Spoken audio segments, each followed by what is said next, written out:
Morning students, I hope you all are doing well and going through the videos also. As I had said you to mail me, but I didn't got any mail from any of the students. So let us see how many of you respond to me. And I had said you mentioned me that I am 11th CBSE student, so that I can come to know you are from CBSE.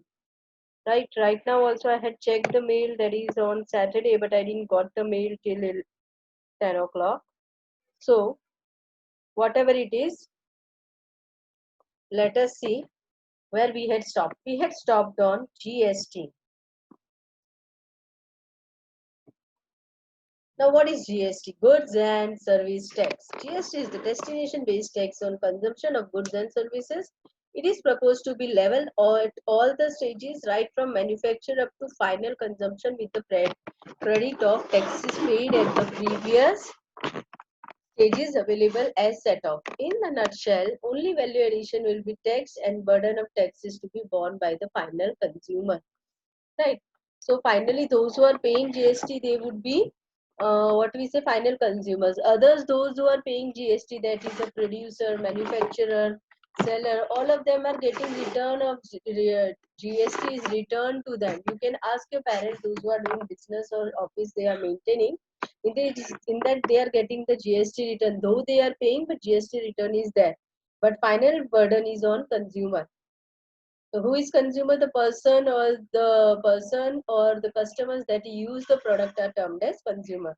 The concept of definition based tax on consumption implies as the tax should accrue to the taxing authority which a jurisdiction over the place of consumption, which is also termed as place of supply. GST has a dual aspect with the center and state simultaneously levying on common tax base.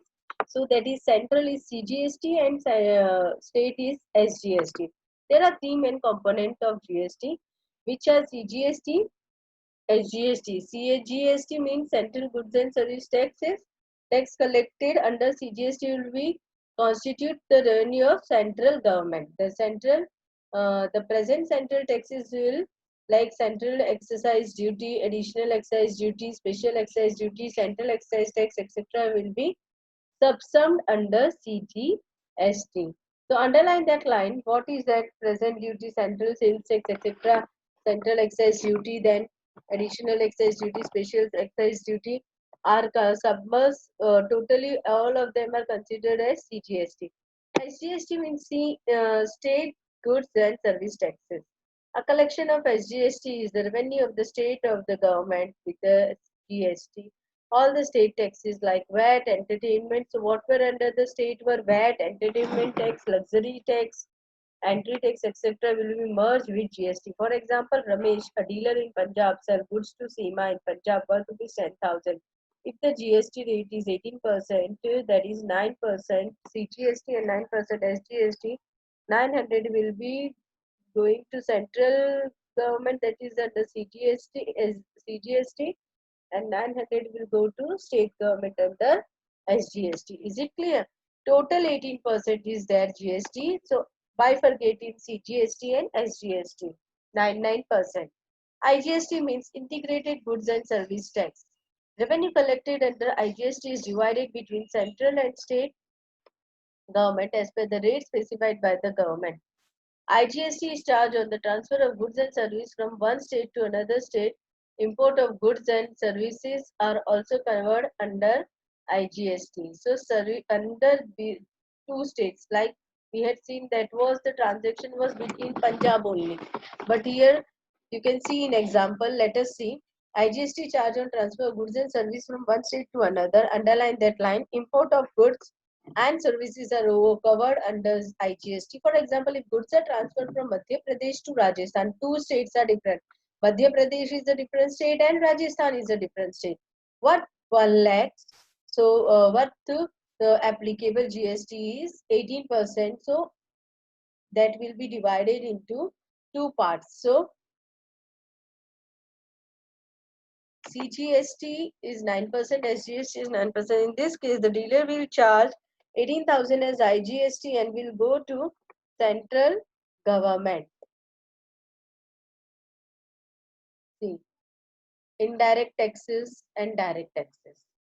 First of all, direct taxes is that indirect taxes. So, direct taxes. Indirect taxes were that we used to pay, but we were not getting any benefit. Was center given to central service in central was given was service tax, excise duty, CST, that is custom. Then state was taking from us VAT, entry tax, octroi, luxury tax, etc. Direct taxes, that is income tax, and all the other taxes you can see in the circle are replaced by GST.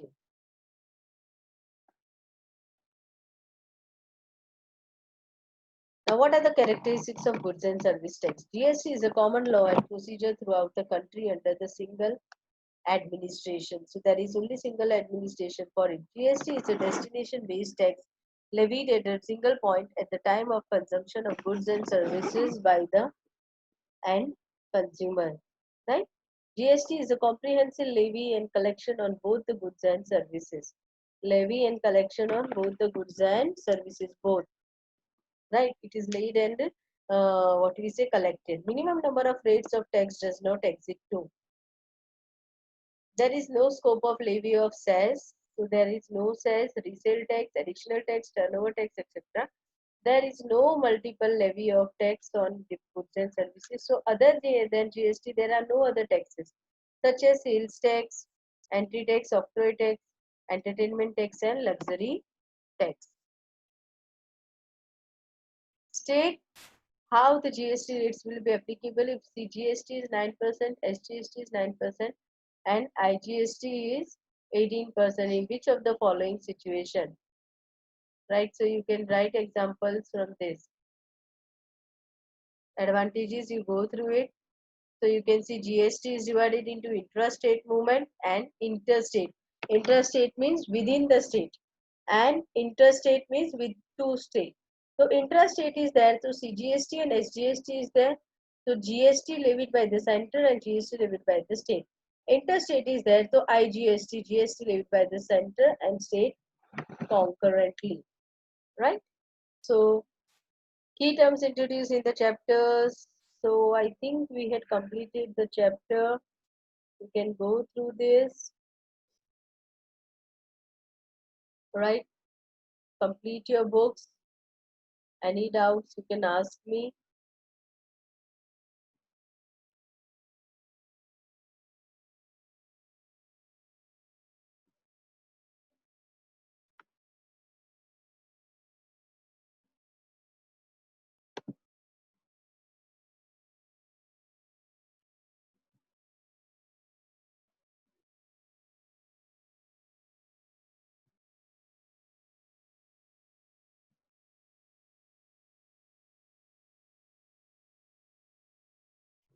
Okay. So hello students. As you can see on the screen, we are starting with a new chapter.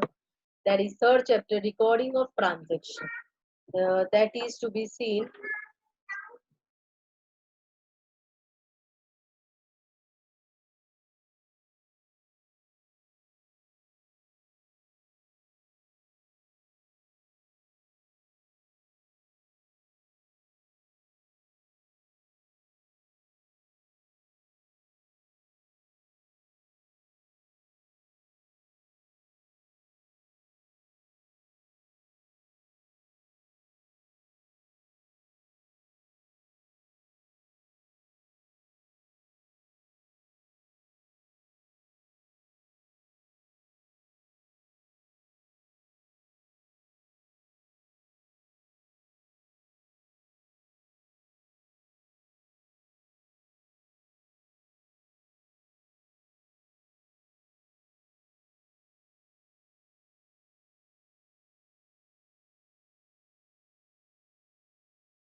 Okay. So in first and second chapter, we had learned what is accounting. At least some brief idea you had got what is accounting. But in this third chapter, this is starting of the base of your accounting that you are going to do practically. Right? So that is recording of transaction. So business, I'm coming to 3.1, that is business transaction and source document. So before that, let us see the second paragraph. In this chapter, we will discuss the details of each step involved in the accounting process. The first steps involves identifying the transactions to be recorded and preparing the source documents originally. Hence, originally called journal. Sorry, which are in turn recorded in the basic book of original entry called journal and are then posted to individual accounts in the principal book called ledger. So you are going to whatever the transaction, either it is to be recorded or not recorded, that is to be classified. It's an economic transaction or non-economic transaction, that is to be classified. Then it is recorded as per the types of accounts in a basic book of accounting that is known as journal, right? So and then they from that they are posted to ledgers. A business transaction and source document. After securing goods percentage in your previous good percentage in your previous examination as promised, your father wishes to buy you a computer. You go to the market along with your father to buy a computer. The dealer gives a cash memo along with the computer, and in exchange, your father makes a cash payment of 35,000. So you are paying cash. Cash is also a current asset. Remember, we had seen the types of asset terminology of accounting. So cash comes under current asset, and your computer comes under asset. Both are asset, but the computer is a asset, fixed type of asset, and cash is a current asset. Remember current and non-current asset, current liabilities and non-current liabilities. Now we are going to use them practically. Purchase of computer for cash is an example of transaction. Means you are getting something, commodity is got by you in exchange of transaction, that is cash. Exchange of transaction is an example of transaction which involves reciprocal exchange of two things, payment of cash and delivery of computer. Hence the transaction involves this aspect, gives and take. Payment of cash involves gives aspect and delivery of computer, right? So two things are done. One transaction is there and two effects are there. As computer is coming to your home and cash is going out from your house, right? So that is two transaction. Remember dual effect that we had seen. Every transaction has a two effect, that is debit and credit. So how you are going to use that I will see ahead, right? Business transactions are usually evident by an appropriate document such as cash memo, invoice, sales bill, paying slip, check, salary slip, etc. A document which provides evidence of the transaction is called source of document. Underline that line. What is source of document? A document which provides evidence of transaction is called source of document, right? At time there may be no documentary for certain items in the as in case of petty expenses. In such case, vouchers will be prepared by showing the necessary details and were approved by appropriate authority within the firm. All documents are arranged in chronological order and are serially numbered and kept in a separate file. Chronological order means 1, 2, 3, whatever the number comes date wise, or documents are from the one kind of bill book or something. So that goes number wise, but normally date wise, chronological order. All recording in the book is done on the basis of voucher. You can see on the vouchers pic. Preparation of accounting voucher. So accounting vouchers may be classified as cash vouchers, debit vouchers, credit vouchers, journals, etc. There is no set format for accounting vouchers. A specimen of a special transaction voucher is used in practice is shown. Right. So this is your voucher. You can see transaction voucher. Name of the firm would be there. Suppose Hindustan Limited. So Hindustan Limited would be the name, voucher number 1234. Date would be supposed 28th September 2020. Debit account, credit account, details would be given, amount 10,000, narration, goods sold or goods whatever that it is, authorized by the signed by the particular authority of the firm, and prepared by whoever the clerk or accountant would be there. Right? There must be This must be preserved in any case till the audit of the accounts and tax assessment for the relevant period are complete. So these vouchers are to be preserved at any cost. जब तक audit नहीं हो जाता. What is audit? Audit means verifying the facts with the return account.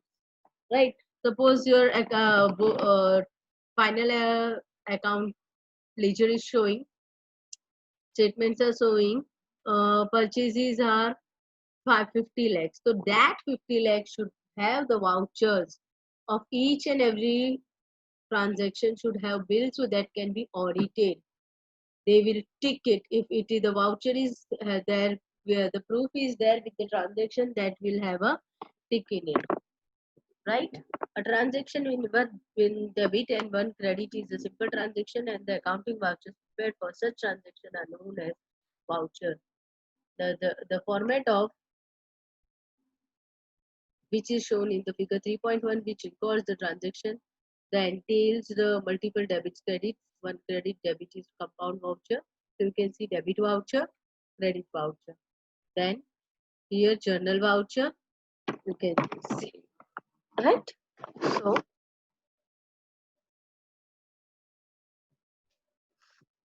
then accounting equations are there that we are going to see in the next chapter. Till then, you will go through this. And again, I'm repeating my email ID. Please, students, email me if you have any doubts or something. I don't have any particular thing for contacting you. That is, again, I'm repeating Sharma dot 14ANINE@gmail.com. Sharma dot 14ANINE@gmail.com. Till then, take care and bye bye.